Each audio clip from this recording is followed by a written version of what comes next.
자, 이번 영상에서는 여러분들과 용수 처리한 밀과 에너지에 대해서 생각을 해볼 거예요. 근데 설명은 어떻게 할 거냐면 먼저 후쿠의 법칙에 대해서 설명을 할 거예요. 그리고 두 번째는 어떤 걸 설명을 할 거냐면 용수 처리한 일에 대해서 설명을 할 거예요. 그리고 세 번째는 외력의 한 일에 대해서 설명을 할 거예요. 그러면 여러분들은 여기에 후쿠의 법칙이라고 하는 것만 껴있지, 나머지는 아까 여러분들한테 먼저 설명했던 중력에 의한 위치 에너지를 설명할 때와 같은 구조다라고 하는 걸 주관적으로 이해할 수가 있을 거예요. 그래서 먼저 후쿠의 법칙을 설명을 하고 용수 처리한 일을 설명을 하고 외력의 한 일에 대해서 설명을 할 거예요. 자, 그러면 이제 어떤 방법으로 설명을 할 거다라고 하는 걸 여러분들이 잘 이해를 했을 테니까 이제 먼저 여러분들이 한번 쭉 보면서 도대체 어떤 구조를 가지고 있나 하는 거를 스스로 한번 생각들을 해보세요. 스스로 생각들 했어요? 자, 그러면 여러분들은 먼저 후쿠의 법칙이라고 하는 걸 더 이해를 해야 돼요. 후쿠의 법칙이라고 하는 자체는 어떤 구조를 가지고 있냐면 여러분들이 아주 잘 알고 있어요. 여기 보면은 F라고 하는 자체는 마이너스 KX꼴로 이렇게 돼 있어요. 그리고 S라고 이렇게 붙여놓은 거는 구별하기 위해서 그런 거예요. 스프링이라고 하는 거, 여기 보면은 스프링이라고 해서 이게 용수철에 받는 힘인 거잖아요. 그래서 S자를 붙여놓은 거예요. 자, 그러면 무슨 뜻인가 하는 걸 알아볼게요.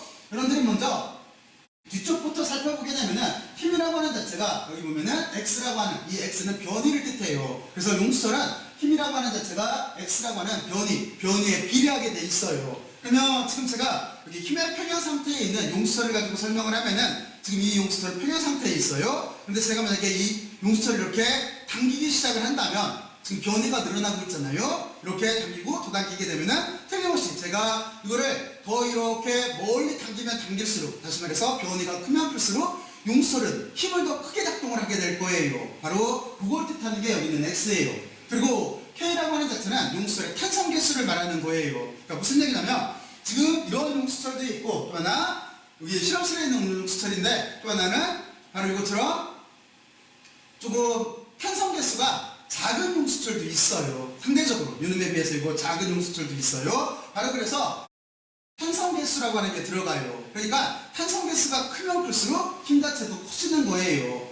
그렇잖아요. 자, 그러면 여러분들이 아주 강력한 용수철을 생각을 해봐요. 그러면은 압축됐다가 평형 상태로 돌아가려고 한다면 그러면 엄청나게 무거운 물체도 움직일 수가 있을 거잖아요. 바로 그거잖아요. 바로 그 뜻인 거예요. 그리고 또 하나 여기 마이너스에 대해서 생각을 해봐야 되는데 이 마이너스라고 하는 자체는 복원력이에요. 여러분들은 여기에 마이너스가 붙는다라고 하는 생각을 항상 하고 있어야 돼요. 그래서 위에 그림을 보면은 여기는 이렇게 보면 돼요. 원래 어떤 물체가 0이 여기에 있으니까 여기가 기준점이에요. 이 기준점은 뭘 뜻하냐면 힘의 평형점을 뜻하는 거예요. 어떤 물체가 힘의 평형점을 있는데 제가 만약에 저 물체를 밀었어요. 그러면 용수철은 틀림없이 나를 밀려고 할 거예요. 또는 용수철을 내가 이것처럼 당겼어요. 그러면 틀림없이 용수철은 나를 당기려고 할 거예요. 바로 이것처럼 항상 반대로 작동하게 돼 있어요. 그래서 반대로 작동을 하면서 원래 위치로 돌아가려고 하는 성질이 있어요. 그래서 여기에 보면은 마이너스라고 하는 게 이렇게 붙고 이 마이너스의 의미가 복원력이라고 하는 거예요. 여러분들은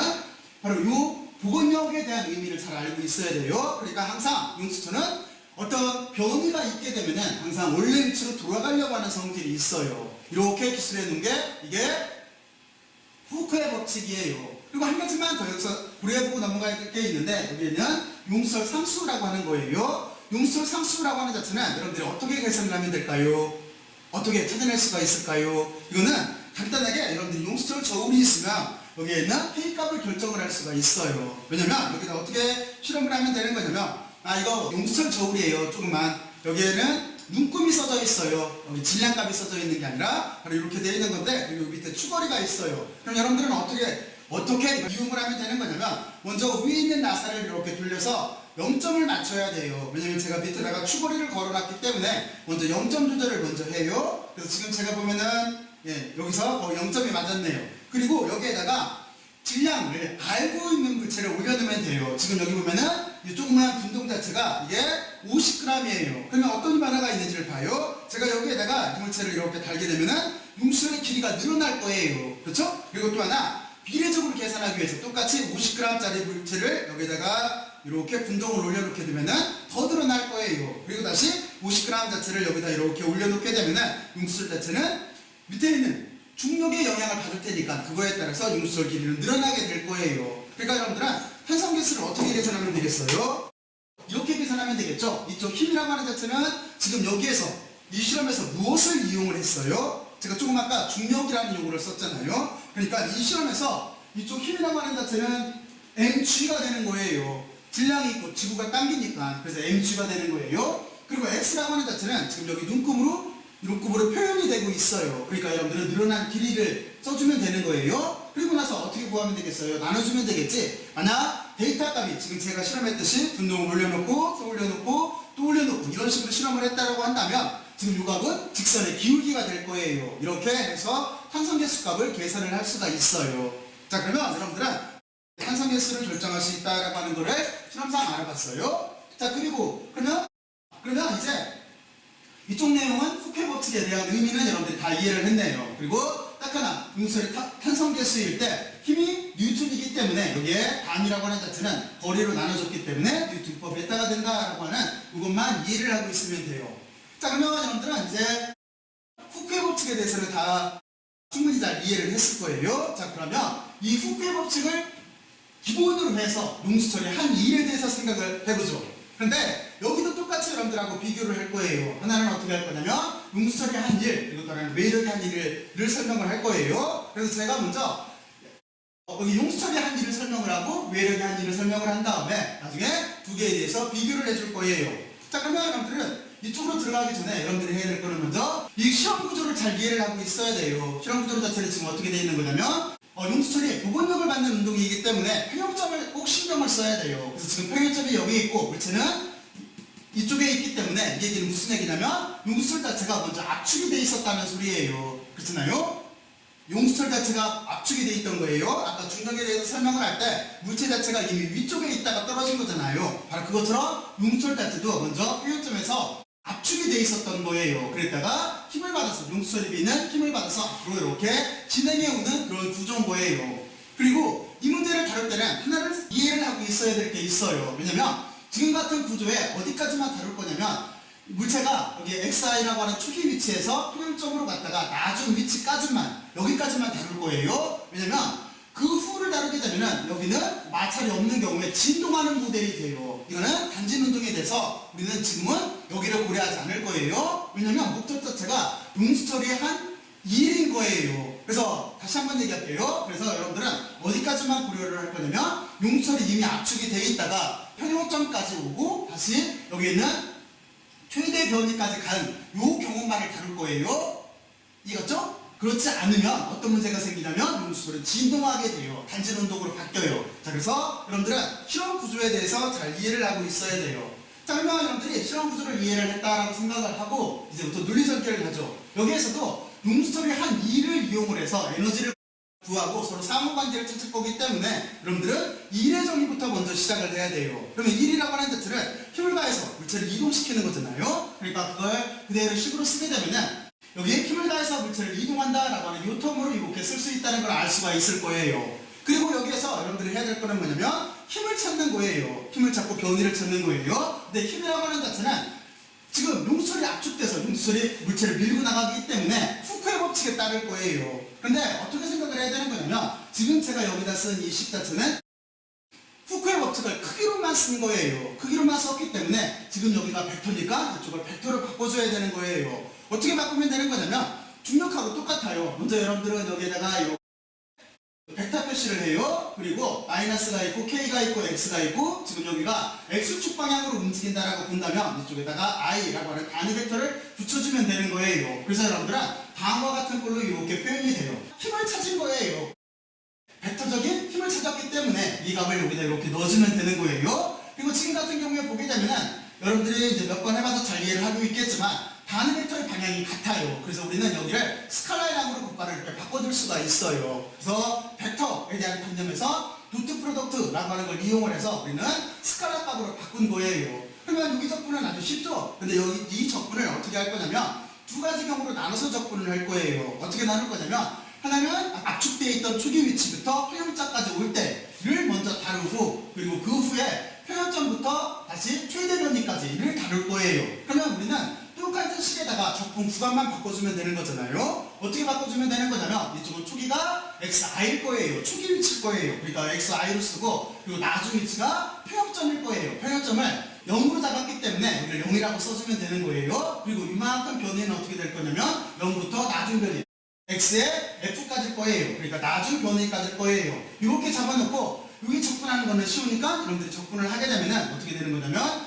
마이너스 값이 있고 2분의 1 있고 k가 있고 x가 x에 대한 적분이니까 x제곱꼴로 2분의 1에 x제곱꼴로 바뀔 거예요. 나머지는 똑같이 들어가고 이쪽도 마찬가지로 똑같이 2분의 x가 2분의 1 kx로 바뀔 거예요. 그리고 마이너스와 k는 그대로 나오게 될 거예요. 이렇게 놓고 나서 여러분들은 지금 적분 구간에 대한 값을 대입하게 되면은 이쪽은 플러스 값이 나오고 이쪽은 마이너스 값으로 다음과 같이 이렇게 표현이 되게 돼 있어요. 근데 여기에서도 어떻게 할 거냐면 여러분들한테 2분의 1 kx의 제곱이라고 하는 자체를 이렇게 써놓고 나서 여기를 편성에 대한 위치 에너지의 정의로 활용을 할 거예요. 그리고 먼저 얘기를 하면은 담이라고 하는 자체는 여기도 위치 에너지이기 때문에 줄이에요. 그리고 줄이기 때문에 여기는 스칼라량인 거예요. 그러니까 무조건 에너지는 벡터가 아니에요. 스칼라량이에요. 그리고 단위는 줄이에요. 또는 뉴턴 미터인 거예요. 그 점을 먼저 이해를 하고 있어야 돼요. 자, 그러면 편성 위치 에너지에 대한 정의를 했어요. 그러면 여러분들은 이 식 자체를 이렇게 바꿀 수가 있겠죠. 여기를 편성 위치 에너지로 바꾸고 초기로 바꾸고 여기를 편성 위치 에너지 U로 바꾸고 나중으로 바꾸게 되면은 여기도 초기에서 나중을 빼게 돼 있는 거죠. 그래서 이것처럼 델타라고 써서 여기를 변화라고 쓸 때 그쵸? 변이라고 하는 개념으로 쓸 때 보게 되면은 원래는 이 개념은 뭐예요? 나중에서 초기를 빼야 되는데 여기 보면은 초기에서 나중을 빼게 돼 있어요. 그러면 어떻게 하면 되겠어요? 원래 정의대로 쓰려면 앞에다 마이너스를 붙여주면 되는 거잖아요. 그래서 지금 어떤 입장인 거냐면 이 일과 탄성에 의한 위치 에너지, 그러니까 용수 처리한 위치 에너지 사이의 관계에는 이렇게 마이너스가 붙게 돼 있어요. 그러니까 여러분들은 이거 보면은 뭐하고 똑같아요? 중력이 한 1과 똑같죠? 구조가 앞에 마이너스가 붙는 게.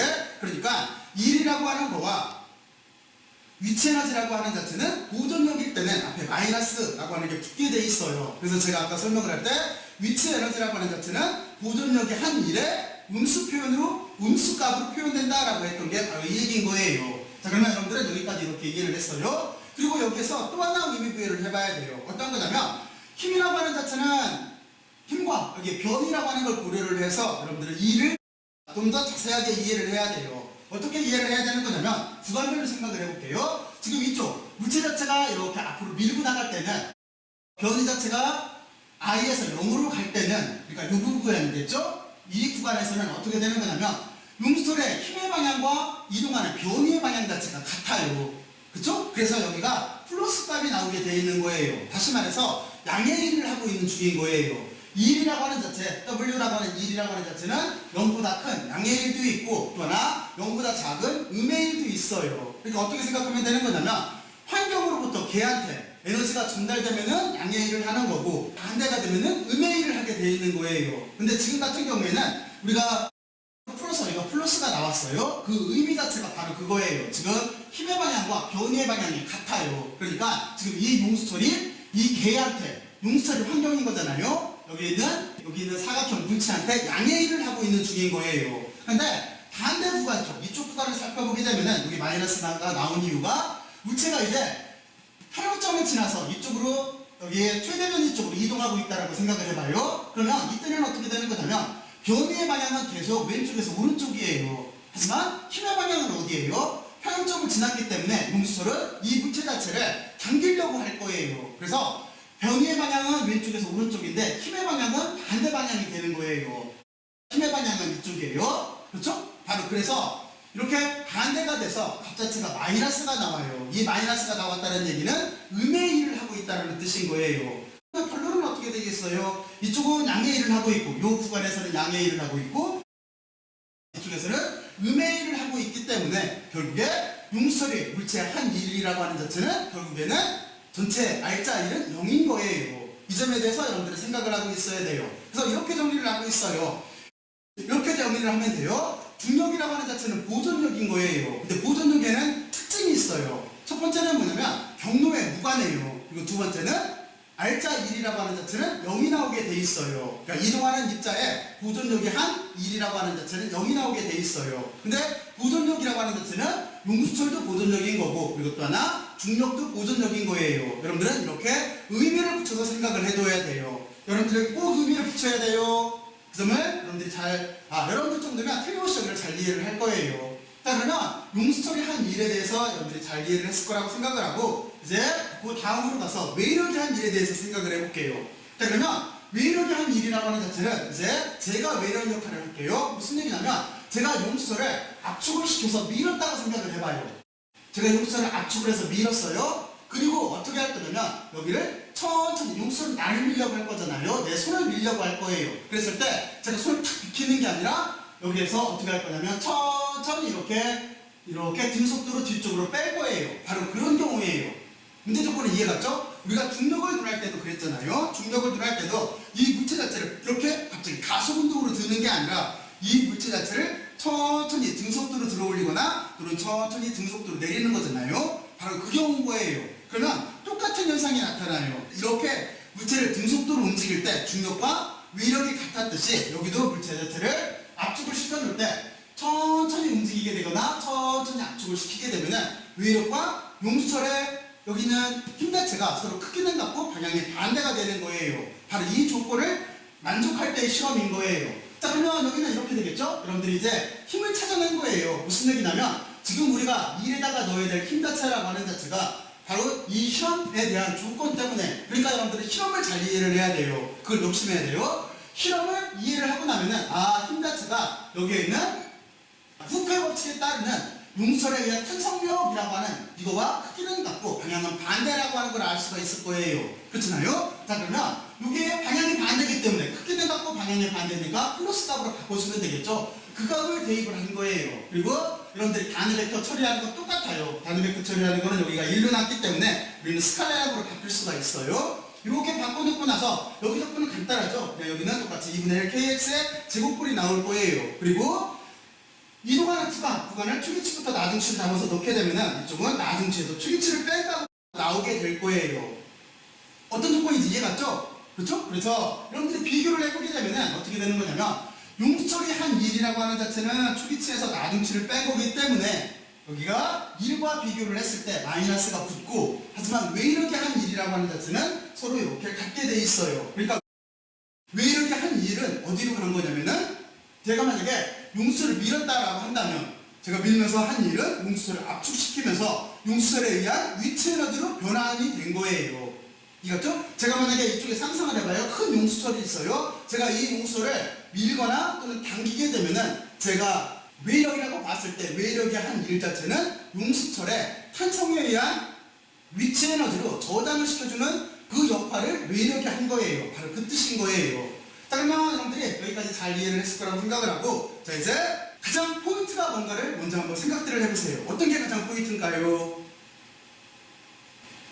여기서 여러분들은 반드시 이거를 이해를 하고 있어야 돼요. 이 문제의 핵심은 뭐냐면 먼저 후크의 법칙이라고 하는 걸 이해를 해야 돼요. 후크의 법칙이라고 하는 것들은 변위에 비례하고 탄성계수에 비례해요. 하지만 내가 용수철을 밀면 용수철도 나를 밀고 내가 용수철을 당기면 용수철도 나를 당기기 때문에 복원력을 받는 운동이라는 거예요. 그래서 여기에 마이너스가 들어가게 돼 있어요. 그리고 두 가지를 비교를 할게요. 그리고 또 한 가지 용수철이 한 일과 외력이 한 일의 차이점은 뭐냐면 서로 힘이라고 하는 자체가 용수철이 한 힘과 외력이 한 힘이라고 하는 자체는 서로 크기는 같고 방향은 반대라는 거예요. 그렇잖아요? 이 점을 이해를 해야 돼요. 여러분들이 여기를 반드시 이해를 해야 돼요. 그리고 여러분들은 용수철이 한 일을 해석을 할 때 나머지는 이제 값을 전개를 시키는 거고 할 때 구간을 나눠서 생각을 해보면 돼요. 그리고 꼭 힘의 방향과 변이 방향을 고려를 해봐요. 그래서 1이라고 하는 자체가 플러스 값이 나오는지 마이너스 값이 나오는지를 보고 그 전체 의미를 파악을 해야 돼요. 그래서 여러분들이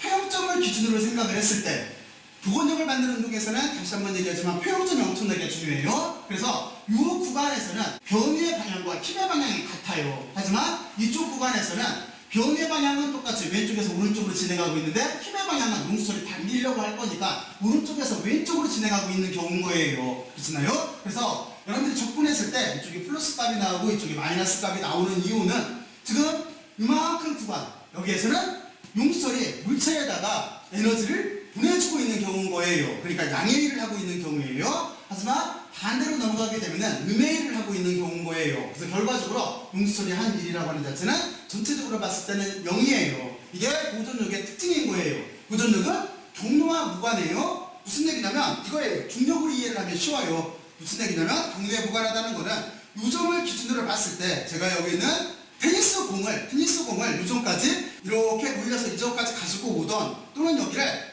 이렇게 움직이다가 이점까지 가지고 오던, 어쨌든지 간에 최종적인 점에서 위치 에너지는 그냥 들던 이렇게 돌아서 오던 똑같은 거잖아요. 이게 이동 경로와 무관하다는 거예요. 근데 이동 경로와 무관하다라고 하는 얘기는 무슨 얘기냐면, 그러니까 비보존력이라고 하는 얘기는 무슨 얘기인 거냐면, 여러분들이 마찰력을 생각을 하면 쉬워요. 마찰력이 비보존력이에요. 제 손하고 여기 칠판면이 있는데, 만약에 제가 여기를 이렇게 지나갔어요. 여러분들이 두 손을 비비게 되면 열난다는 거 알잖아요. 그렇잖아요? 그럼 지금부터 봐요. 제가 여기를 만약에 유전부터 유전까지 움직이는데 이렇게 한 번 갔어요. 이때 손하고 있는 스크린하고 마찰 때문에 열이 날 텐데, 이 열하고 제가 만약에 여기를 이렇게 이동해서 왔어요. 또는 여기를 딱 이렇게 닦다가 이렇게 여기까지 왔어요. 그러면 틀림없이 손의 열은 이동 경로와 유관하게 될 거예요. 이동 경로가 멀면 멀수록 손의 열도 더 많이 나게 될 거예요. 이것처럼 마찰력이라고 하는 자체는 비보존력이 되는 거예요. 여러분들은 그 점을 잘 이해를 하고 있어야 돼요. 자, 그러면 보존력과 비보존력의 차이점을 이해를 했어요. 그리고 우리는 다시 용수철 문제로 돌아와서, 그러니까 용수철은 보존력인 거예요. 이쪽으로 돌아와서 이제 중요한 거는 여러분들은 힘에 대한 이해를 꼭 하고, 나머지는 여러분들이 꼭 논리전개를 해봐야 되는 거예요. 그쵸? 그리고 이쪽도 마찬가지예요. 어떤 게 있는 거냐면, 지금은 우리는 일의 입장으로 썼어요. 일의 입장으로 이렇게 썼을 때, 일이라고 하는 자체는 위치 에너지의 변화량하고 같은데 여기에 마이너스가 포함되게 돼 있어요. 여러분들 유도를 해봤잖아요. 그렇잖아요? 그리고 만약에 반대로 물어보면은, 만약에 에너지라고 하는 거는 위치 에너지를 뜻하는 거니까, 그러면 위치 에너지라고 하는 자체는 여기 마이너스만 반대로 넣어주면 되는 거겠죠? 그래서 우리가 2를, 마이너스에 2를 적분을 해주면 될 거예요. 그 점을 이해를 하고 있어야 돼요. 그리고 이쪽도 마찬가지예요. 이쪽도 바로 이렇게 해서 우리는 용설의 한 일과 에너지를 두 가지 경우로 나눠서 생각을 해봤어요. 그리고 꼭 사고 실험 모델을 바탕으로 의미 부여를 해야 돼요. 그 점을 꼭 이해를 하고 있어야 돼요. 자, 그러면 여러분들이 여기까지 잘 이해를 했을 거라고 생각을 하고, 이제 다음 장으로 넘어갈게요.